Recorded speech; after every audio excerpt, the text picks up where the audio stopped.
Dear students, നമ്മൾ ഇന്ന് discuss ചെയ്യാൻ പോകുന്ന topic internal rate of return അല്ലെങ്കിൽ IRR മെത്തേഡ് എന്താണെന്നുള്ളതാണ്. അതിൻ്റെ തിയറി ഒരു പ്രോബ്ലവും നമ്മൾ ഇന്ന് ഡിസ്കസ് ചെയ്യുന്നുണ്ട്. അപ്പോൾ ഇന്റേണൽ റേറ്റ് ഓഫ് റിട്ടേൺ അല്ലെങ്കിൽ IRR മെത്തേഡ് എന്താണെന്ന് ആദ്യം നോക്കാം.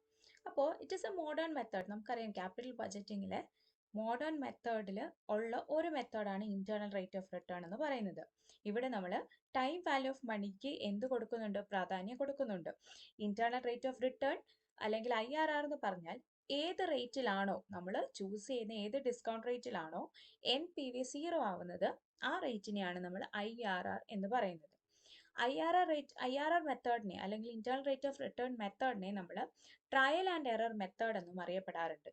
കാരണം നമ്മൾ present value of cash inflow and present value of cash outflows equate ചെയ്യുന്ന റേറ്റ് ഓഫ് റിട്ടേൺ ഏതാണെന്ന് അറിയില്ല. അപ്പോൾ നമ്മൾ എന്ത് ചെയ്യും? ട്രയൽ ആൻഡ് എറർ മെത്തേഡിൽ ആദ്യം ഒരു 10% അപ്ലൈ ചെയ്ത് നോക്കും, പിന്നെ അത് കഴിഞ്ഞിട്ട് 15% അപ്ലൈ ചെയ്ത് നോക്കും. അപ്പോൾ നമ്മൾ ഓരോ പെർസെൻറ്റേജും ട്രയൽ ആൻഡ് എറർ മെത്തേഡ് വെച്ചിട്ട് നമ്മൾ ചെയ്യുന്നത് കൊണ്ട് തന്നെ IRRനെ നമ്മൾ ട്രയൽ ആൻഡ് എറർ മെത്തേഡ് എന്ന് അറിയപ്പെടുന്നു. അതുപോലെ തന്നെ ഈ മെത്തേഡിൽ rate of discount which equates the present value of cash inflow with present value of cash outflow ആണ് നമ്മൾ ഈ ട്രയൽ ആൻഡ് ബേസിസ് മെത്തേഡിലൂടെ കണ്ടെത്തുന്നത്. അതായത് പ്രസന്റ് വാല്യൂ ഓഫ് ക്യാഷ് ഔട്ട്ഫ്ലോയും പ്രസന്റ് വാല്യൂ ഓഫ് ക്യാഷ് ഇൻഫ്ലോയും ഈക്വൽ ആവുന്ന ഏത് ഡിസ്കൗണ്ട് റേറ്റിലാണെന്നുള്ളത് നമ്മൾ ഈ ട്രയൽ ബേസിസിൽ നമ്മൾ കണ്ടെത്തുകയാണ് ചെയ്യുന്നത്. അപ്പോൾ ഇവിടെ കുറച്ച് സ്റ്റെപ്സ് നമ്മൾ എന്ത് ചെയ്യണം? IRRന്റെ കാൽക്കുലേഷനിൽ നമ്മൾ ഫോളോ ചെയ്യണം. ആ സ്റ്റെപ്സ് എന്തൊക്കെയാണെന്ന് നമുക്ക് നോക്കാം. ഫസ്റ്റ് സ്റ്റെപ്പ് എന്ന് പറയുന്നത് present value of cash inflow കണ്ടുപിടിക്കുക എന്നുള്ളതാണ്. അത് നമ്മൾക്ക് തന്നിരിക്കുന്ന ഡിസ്കൗണ്ട് നമ്മളുടെ ഒരു യുക്തിപൂർവ്വം നമ്മളിപ്പോൾ ഒരു 10% ആദ്യം അപ്ലൈ ചെയ്യുന്നു. അപ്പോൾ നമ്മുടെ ക്യാഷ് ഇൻഫ്ലോസിനെ ആ ഡിസ്കൗണ്ട് ഫാക്ടർ കൊണ്ട് മൾട്ടിപ്ലൈ ചെയ്യുകയാണ് ചെയ്യുന്നത്. രണ്ടാമത് ചെയ്യുന്ന എന്താണ്? Compute NPV by deducting the present value of cash inflow from present value of cash outflow. നമ്മൾ എന്താ ചെയ്യുന്നത്? നമ്മൾ നേരത്തെ ക്യാഷ് ഇൻഫ്ലോയെ പ്രസന്റ് വാല്യൂയിലേക്ക് കൊണ്ടുവന്നു. ഇനി നമ്മൾ ക്യാഷ് ഇൻഫ്ലോയിൽ നിന്നും ക്യാഷ് ഔട്ട്ഫ്ലോ എന്ത് ചെയ്യാണ്? ലെസ് ചെയ്യാണ് ചെയ്യുന്നത്. അങ്ങനെ ലെസ് ചെയ്ത് കിട്ടുന്ന വാല്യൂ പോസിറ്റീവ് ആണെങ്കിൽ നോക്കുക, ലെസ് ചെയ്ത് കിട്ടുന്ന വാല്യൂ പോസിറ്റീവ് ആണെന്നുണ്ടെങ്കിൽ നമുക്ക് വേണ്ടുന്ന എന്താണ്? 0 വരണം. 0 വരാൻ വേണ്ടിയിട്ടാണ് നമ്മൾ, അതായത് ഏത് വാല്യൂലാണോ NPV 0 ആവുന്നത് അതാണ് IRR എന്ന് പറയുന്നത്, ഇന്റേണൽ റേറ്റ് ഓഫ് റിട്ടേൺ എന്ന് പറയുന്നത്. അപ്പോൾ നമുക്ക് തേർഡ് സ്റ്റെപ്പിൽ നമ്മൾ എന്താ ചെയ്യുന്നത്? പോസിറ്റീവ് വാല്യൂ ആണ് നമുക്ക് NPV കിട്ടിയതെങ്കിൽ നമ്മളിപ്പോൾ ഒരു 10% ആണ് അപ്ലൈ ചെയ്തെങ്കിൽ അതിനേക്കാൾ ഹയർ റേറ്റ്, ചിലപ്പോൾ ഒരു 13%ഓ അല്ല 15% അപ്ലൈ ചെയ്ത് നോക്കുക. അപ്പോഴും നമുക്ക് വീണ്ടും പോസിറ്റീവ് വാല്യൂ ആണ് കിട്ടുന്നതെങ്കിൽ വീണ്ടും higher rate of discount rate apply ചെയ്യുക. എപ്പോഴാണ് ഈ NPV നെഗറ്റീവ് ആവുന്നത് വരെ നമ്മൾ എന്ത് ചെയ്തുകൊണ്ടിരിക്കുക? ഹയർ റേറ്റ് വെച്ചിട്ട് ഈ ട്രയൽ ആൻഡ് എററിൽ നേരത്തെ നമ്മൾ ചെയ്ത പോലെ ക്യാഷ് ഇൻഫ്ലോസിനെ പ്രസന്റ് വാല്യൂയിലേക്ക് കൊണ്ടുവരിക, ക്യാഷ് ഇൻഫ്ലോയിൽ നിന്ന് ക്യാഷ് ഔട്ട്ഫ്ലോ ലെസ് ചെയ്ത് നോക്കുക.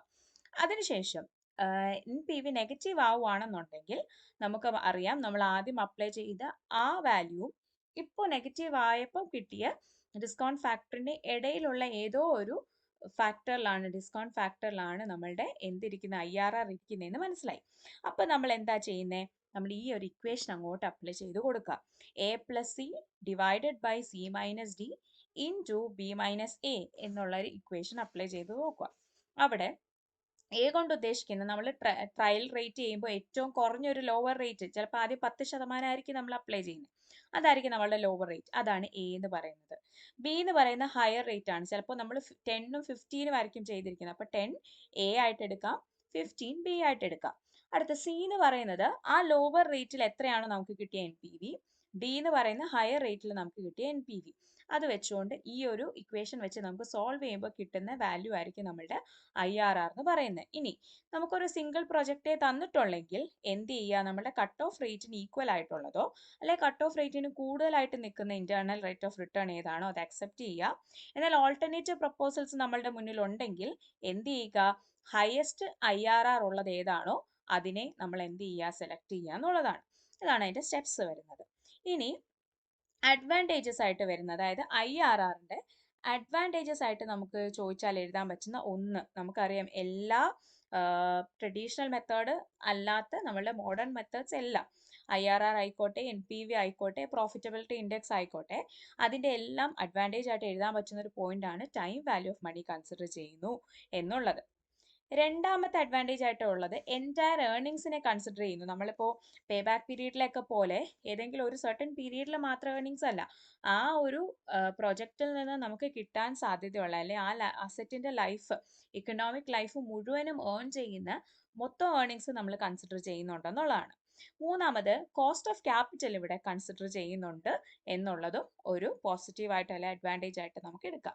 പിന്നെ ഇവിടെ യൂണിഫോമിറ്റി ഉറപ്പുവരുത്തുന്നുണ്ട്. നമ്മൾ IRR പെർസെൻറ്റേജിൽ അപ്ലൈ ചെയ്യുന്നത് കൊണ്ട് തന്നെ എന്ത് ചെയ്യുന്നുണ്ട്, നമുക്ക് ഈ പ്രപ്പോസൽസ് റാങ്ക് ചെയ്യാൻ വേണ്ടിയിട്ട് ഒരു യൂണിഫോമിറ്റി നമ്മൾ അവിടെ ഫോളോ ചെയ്യുന്നുണ്ട്. എന്നാൽ ഡിസഡ്വാൻറ്റേജസ് ആയിട്ട് പറഞ്ഞാൽ നമുക്ക് പറയാവുന്ന ഒന്നാമത്തെ കാര്യം കുറച്ച് ഡിഫിക്കൽട്ടാണ്. നമ്മൾ പറഞ്ഞ ട്രയൽ ആൻഡ് എറർ മെത്തേഡാണ്. പെട്ടെന്ന് ഒരൊറ്റ ഡിസ്കൗണ്ട് ഫാക്ടർ അപ്ലൈ ചെയ്താലൊന്നും അല്ലെങ്കിൽ ഒരു റേറ്റ് അപ്ലൈ ചെയ്താലൊന്നും നമുക്ക് IRRന്റെ കാൽക്കുലേഷൻ കംപ്ലീറ്റ് ചെയ്യാനായിട്ട് സാധിക്കത്തില്ല. അപ്പോൾ കുറച്ച് ഡിഫിക്കൽട്ട് ആണെന്നുള്ളതാണ്. പിന്നെ റിയലിസ്റ്റിക് അല്ല എന്നൊരു ഡിസഡ്വാൻറ്റേജും കൂടെ പറയുന്നുണ്ട്. കാരണം ബേസിക് അസംഷൻ, ഇവിടുത്തെ അസംഷൻ എന്ന് പറഞ്ഞാൽ നമുക്ക് കിട്ടുന്ന ഏർണിങ്സ് വീണ്ടും നമ്മൾ എന്ത് ചെയ്യുന്നുണ്ട്, റീഇൻവെസ്റ്റ് ചെയ്യുന്നു എന്നുള്ള ഒരു അസംഷന്റെ പുറത്താണ് പോകുന്നത്. പക്ഷെ അത് റിയലിസ്റ്റിക് അല്ല എന്നാ പറയുന്നത്. പിന്നെ വേരിയേഷൻസ് കൺസിഡർ ചെയ്യുന്നില്ല. ഒരു അസറ്റിന്റെ ലൈഫിൽ ഉണ്ടാകുന്ന വേരിയേഷൻസ് നമ്മളിവിടെ കൺസിഡർ ചെയ്യുന്നില്ല. അതുപോലെ തന്നെ ലിക്വിഡിറ്റി ഇഗ്നോർ ചെയ്യുന്നു എന്നുള്ളതും IRRന്റെ ഡിസഡ്വാൻറ്റേജ് ആയിട്ട് പറയാണ്. ഇതാണ് IRRുമായിട്ട് ബന്ധപ്പെട്ട് നമുക്ക് പറയാൻ പറ്റുന്ന തിയറി പോർഷൻ. ഇനി നമുക്കൊരു പ്രോബ്ലം നോക്കാം. ഈ ഒരു ക്വസ്റ്റ്യൻ നോക്കുക. NPV അറിയാവുന്ന ഒരു വ്യക്തിക്ക് IRR ചെയ്യാൻ ഒരു ബുദ്ധിമുട്ടും ഇല്ല. അപ്പോൾ IRRന്റെ ഒരു കാൽക്കുലേഷൻ ഒരു ചെറിയ ക്വസ്റ്റ്യൻ ആണ്. ഇവിടെ പറഞ്ഞിരിക്കുന്നത് കോസ്റ്റ് ഓഫ് ദ പ്രോജക്റ്റ് 35,000 ആണ് നമ്മൾ മുടക്കുന്ന ഒരു പ്രൊജക്ടിന് വേണ്ടിയിട്ട്.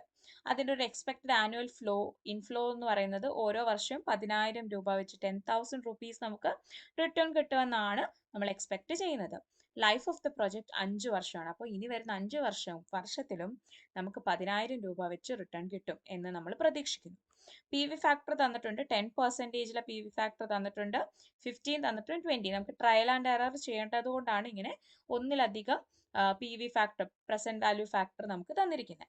അപ്പോൾ നമ്മൾ ചെയ്യേണ്ട കാര്യം എന്താ, നമ്മുടെ ഇൻഫ്ലോ 10,000 ആണല്ലോ, 5 വർഷത്തെ ആണല്ലോ. അപ്പോൾ നമ്മൾ ഇങ്ങനെ ഒരു എന്ത് വരയ്ക്കുക, ഒരു ടേബിൾ വരയ്ക്കുക. അതിൽ 5 വർഷത്തെ 1 2 3 4 5 ഇയേഴ്സിലെ എന്ത് കൊടുക്കുക, ആ ഇയറിന്റെ കോളത്തിൽ 1 2 3 4 5 കൊടുക്കുക.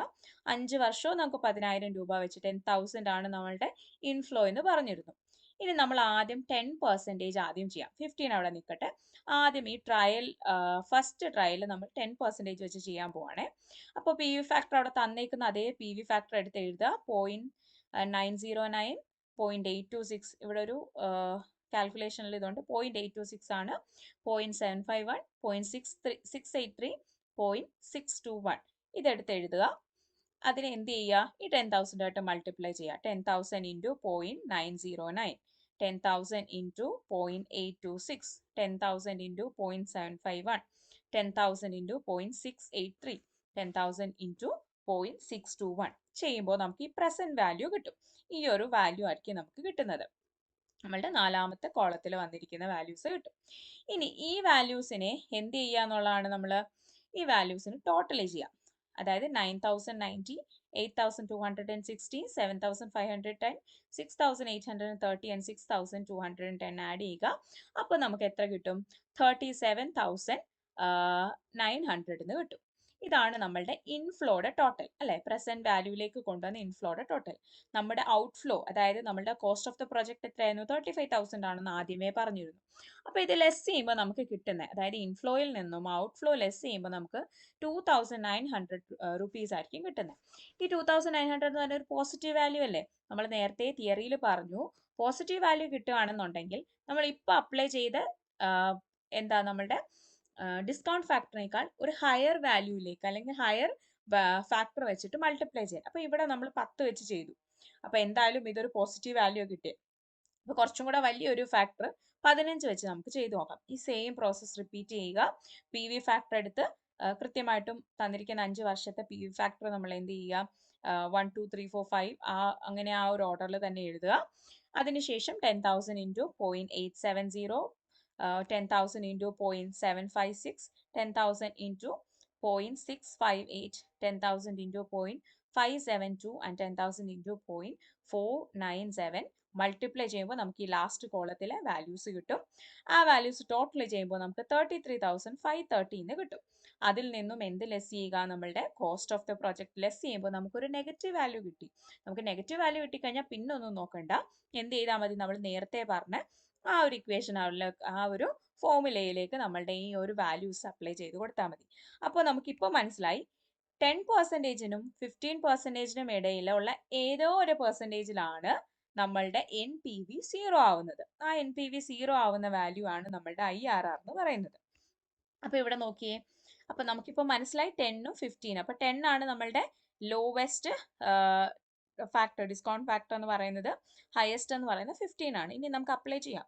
അപ്പം A എന്ന് പറയുന്നത് ഇവിടുത്തെ 10 ആണ്, B എന്ന് പറയുന്നത് എത്രയാണ്, 15 ആണ്. അപ്പം A എന്ന് പറയുന്നത് 10% പ്ലസ് C എന്ന് പറയുന്നത് എന്താ, ആ ലോവസ്റ്റ് ഫാക്ടറിൽ നമുക്ക് കിട്ടിയ NPV എത്രയാണോ 2900 divided by C minus D അല്ലേ. C എന്ന് പറയുന്നത് നമ്മുടെ ലോവസ്റ്റ് ഫാക്ടറിലെ എത്രയാണോ നമ്മളുടെ NPV 2900 മൈനസ് ഡി എന്ന് പറയുന്നത് നമ്മളുടെ ഹയസ്റ്റ് വാല്യൂലെ ഹയസ്റ്റ് ഫാക്ടർ അപ്ലൈ ചെയ്തപ്പോൾ നമുക്ക് കിട്ടിയ NPV, അത് മൈനസ് 1470. അപ്പം ഈ ഓൾറെഡി ഇവിടെ ഒരു മൈനസ് ഉണ്ട്, അത് ഫോർമുലയിലെ മൈനസ് ആണ്. പിന്നെ ഇപ്പോൾ നമ്മൾ ചെയ്ത് കിട്ടിയ ഒരു മൈനസും കൂടി വരും. അതിനുശേഷം into B minus A. B എന്ന് പറയുന്നത് ഹയസ്റ്റ് വാല്യൂ, നമ്മൾ ഹയസ്റ്റ് ഡിസ്കൗണ്ട് ഫാക്ടർ 15 ആണ്. 15 മൈനസ് 10 ചെയ്യുക.